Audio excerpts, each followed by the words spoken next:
রাসূল সাল্লাল্লাহু আলাইহি সাল্লাম বললেন, গলায় তাবিজ ঝুলানো শিরক। মান তাআল্লাকা তামিমা ফাকাদ আশরাকা।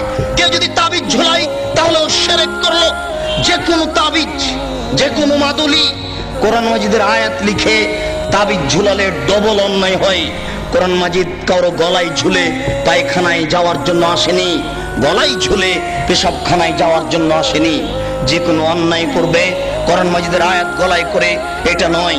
এদেশের কোরআন মাজিদের প্রথমে দেখবেন কতগুলি নকশা করা আছে, এই নকশার তাবিজ ঝুলালে এই হয়।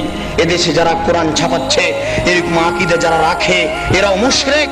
এই পাতাগুলি ছিঁড়ে ফেলতে হবে। এরকম কোরআন ছাপায় যারা, তাদের বিরুদ্ধে যতদূর শক্তি প্রয়োগ করা সম্ভব তা করার জন্য চেষ্টা করতে হবে। এরা জাতিকে ধ্বংস করছে, আপনাদের ধ্বংস করছে, মুসলমানকে ধ্বংস করছে এক মিথ্যা কৌশলে, শিরক করে, শিরক করিয়ে। বায়েস হাতের পাগড়ি বেঁধে যদি কোরআন মাজিদের আয়াত দিয়ে জুব্বা পরে আল খাল্লা পরে যদি তাবিজ লিখে দেয়, তবুও তা শিরক হবে। সাবধান থাকবেন।